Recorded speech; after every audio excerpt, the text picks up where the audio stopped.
할렐루야. 하나님의 크신 은혜와 평강이 오늘도 신실하게 주님 앞에 서기를 원하는 마음으로 예배로 하루를 시작하는 저와 여러분의 삶에 충만하시기를 주님의 이름으로 축원합니다. 오늘 말씀의 제목은 생명의 빛을 얻으리라입니다. 생명의 빛을 얻으리라입니다. 오늘 본문은 크게 세 부분으로 나눌 수 있습니다. 먼저 12절에서 13절은 예수님의 선언과 바리새인의 반박입니다.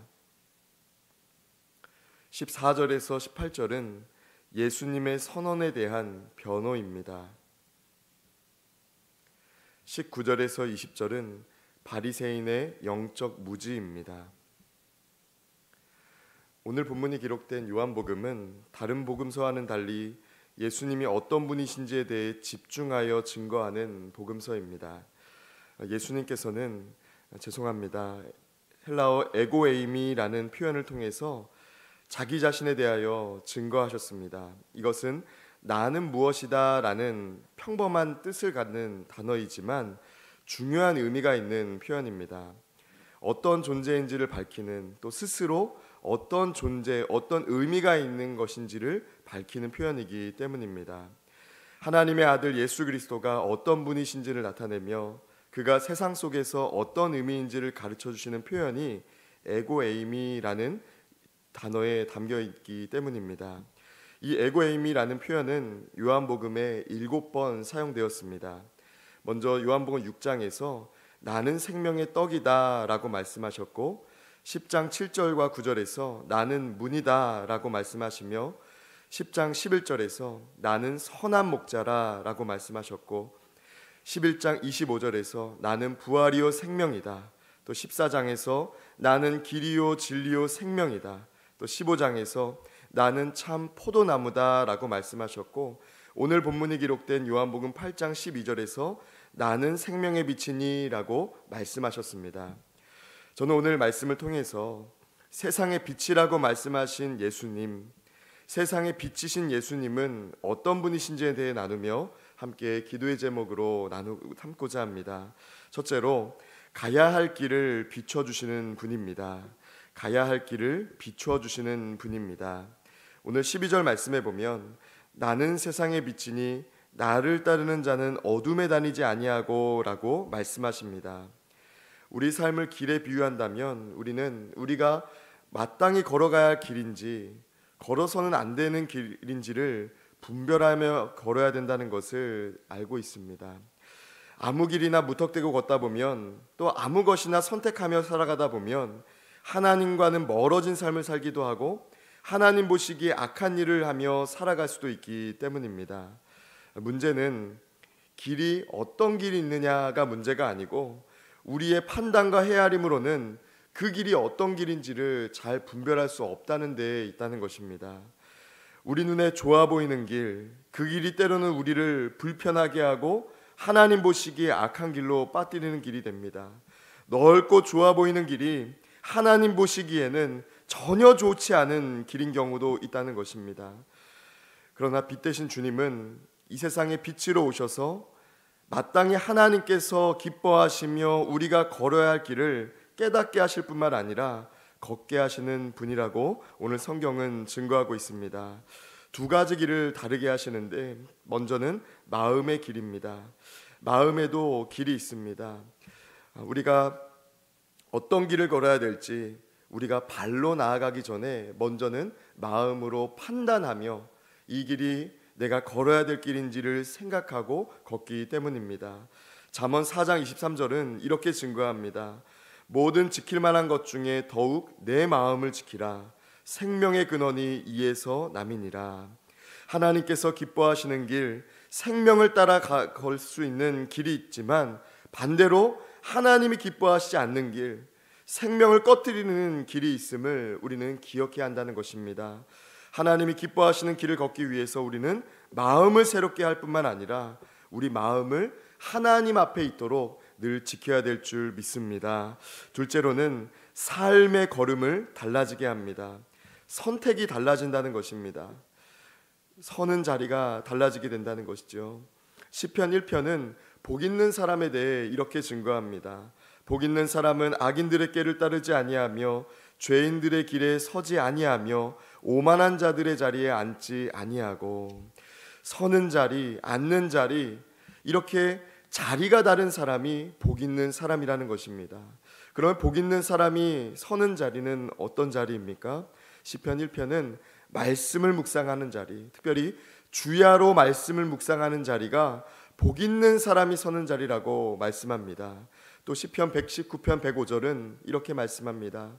주의 말씀은 내 발의 등이요 내 길의 빛이니이다.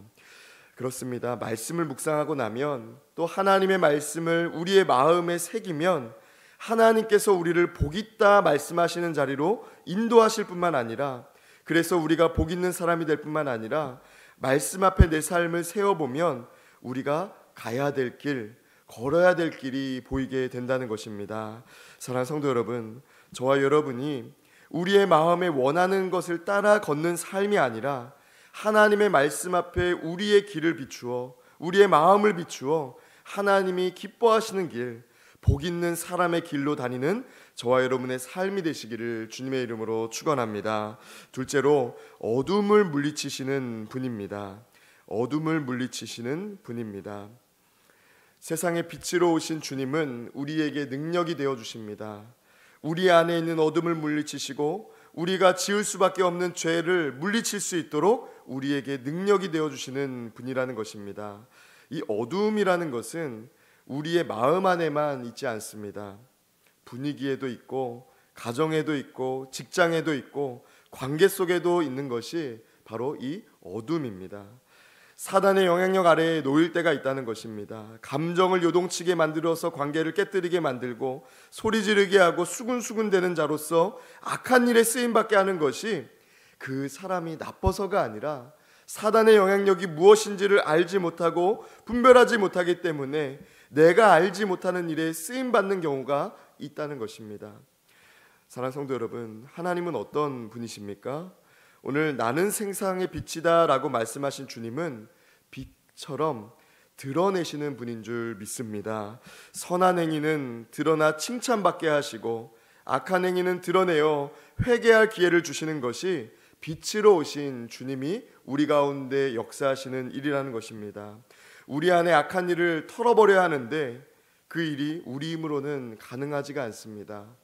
내 안에 죄가 있다는 것을 볼 수는 있지만, 내가 악한 일을 하고 있다는 것을 깨달을 수는 있지만 그 일을 털어버리는 것, 그 일을 잊어버리는 것은 쉽지 않다는 것입니다. 하나님의 영, 성령이 임재하셔서 내 안에 빛 되신 게 주님을 붙들고 주님이 내 안에 주장하시도록 할 때에 비로소 어둠을 이길 수 있다는 것입니다. 나는 죽고 예수로 사는 것, 내 안에 사는 것이 예수 그리스도가 될 때 비로소 내 안에 있는 어둠이 물러가고 우리가 빛의 자녀로 살아갈 수 있는 줄 믿습니다. 데릭 프린스가 쓴 속죄라는 책을 보면 예수 그리스도가 우리의 죄를 사해 주시는 것, 속죄에 대해서 말씀하는데요. 이 속죄가 우리에게 누리게 하는 것 9가지가 있다고 하는데 그 중에 2가지가 참 인상 깊었습니다. 먼저는 죽음 대신에 생명의 길을 걷게 한다는 것입니다. 하나님이 우리를 위해 피 흘리시고 우리를 속죄해 주심으로써 우리가 이제는 죽음의 길, 죄로 말미암는 그 길을 가는 것이 아니라 하나님께서 허락하신 생명의 길을 가는 사람이 된다는 것입니다. 그리고 이어서 수치 대신 영광을 주셨다라고 말씀합니다. 하나님의 우리를 위한 속죄가 우리에게 수치 대신 영광을 주셨다는 것입니다. 여러분, 어떤 사람이 수치 대신 영광을 얻을까요? 죄가 드러나는 것, 수치스럽고 부끄러운 일이라고 여겨지지만 그것은 하나님 앞에 죄가 어떤 결과를 주는지를 알지 못할 때 수치로 생각할 수 있습니다. 오히려 하나님은 우리 안에 있는 더러움과 악함과 죄를 드러내셔서 우리의 삶이 하나님 앞에 부끄러운 인생으로 발견되지 않고 하나님의 영광을 누리도록 인도하시고 초청하신다는 것을 우리는 기억해야 될 줄 믿습니다. 빛으로 우리의 더러운 것을 밝히신 하나님, 그분은 우리를 수치를 주시기 위해서, 부끄러움을 주시기 위해서가 아니라 오히려 그 부끄러움을 벗어나 영광스러운 자리로 우리를 초청하신다는 것을 기억하며 오늘 저와 여러분 안에 빛을 밝혀주실 때 부끄러운 일, 부끄러운 말과 행실이 기억나신다면 겸손하게 또 하나님께서 나를 영광의 자리로 초대하시는구나 라고 믿음으로 고백하시면서 그 영광의 자리로 기쁨으로 나아가는 어둠을 물리치시는 저와 여러분 되시기를 주님의 이름으로 축원합니다. 끝으로 세상 모두를 위한 빛입니다. 세상 모두를 위한 빛입니다. 세상의 빛이라고 하신 주님은 세상을 위한 빛이시지 나와 내 개인적인 성공, 건강, 가족들에게만 관심을 보이시는 국부조명이 아니라는 것입니다. 일부분만을 비추시고 일부분만을 위해서 비추시는 빛이 아니라 마치 선한 사람이든 악한 사람이든 모든 사람에게 빛을 비추는 태양과 같이 우리 모든 이들을 위한 빛이 세상의 빛이라고 말씀하신 예수님의 삶이라는 것입니다. 사랑하는 성도 여러분, 빛 대신 주님, 모든 이들을 위해 비추시는 그 빛으로 오신 예수님을 믿는 자에게는 두 가지 고백이 있어야 합니다. 첫째로는 입술의 고백입니다. 입술로 빛 대신 주님을 믿는 고백이 나타나야 한다는 것입니다. 내가 예수님을 믿습니다. 내 삶을 비추시며 내 안에 계실 뿐만 아니라 나를 통해 많은 사람들을 비추실 주님을 믿습니다 라는 입술의 고백이 있어야 된다는 것입니다. 로마서 10장 10절은 이렇게 증거합니다. 사람이 마음으로 믿어 의에 이르고 입으로 시인하여 구원에 이르느니라. 아멘. 하나님은 우리의 입술을 통해 우리가 예수님을 시인하기를 원하십니다. 이 시인한다라는 것은요, 우리가 하나님보다 위에 있어서 하나님을 이런 분입니다 라고 소개하는 것이 아니라 내 인생을 인도하시는 하나님을 겸손히 드러내는 고백이라는 것입니다. 시인한다라는 것, 내가 어떤 상황과 형편에 따라서 고백하는 일이 아니라 그곳에서도 그 사람 앞에서도 그 관계에서도 예수님을 고백하는 것이 시인한다라는 것의 의미라는 것입니다. 사랑하는 성도 여러분, 때로는 예수님을 고백하기 어려운 자리가 있는 것 같습니다. 죄송합니다. 저는 군대에서 이렇게 식기도를 할 때가 참 제게는 어려운 시간이었습니다. 그 1분도 채 되지 않는 시간이 손가락질을 견뎌야 되는 시간이었고, 또 때로는 반찬을 뺏어가는 그런 선임들의 짓궂은 장난을 견뎌야 되는 시간이었습니다. 기도를 하는데요, 제 식판에 젓가락이 왔다 갔다 하는 소리가 들려서 기도에 집중하지 못하게 되는 시간이기도 했습니다. 사랑하는 성도 여러분, 저와 여러분의 삶이 예수님을 시인하기 쉬운 삶은 아무 상황도 아무 곳도 없는 것 같습니다. 다 어려운 장소고 다 어려운 관계이지만 그럼에도 불구하고 예수님을 입술로 시인하는 것을 부끄러워하지 않는 저와 여러분 되시기를 주님의 이름으로 축원합니다. 하나님은 하나님을 부끄러워하지 않는 사람을 자랑스럽게 여기십니다.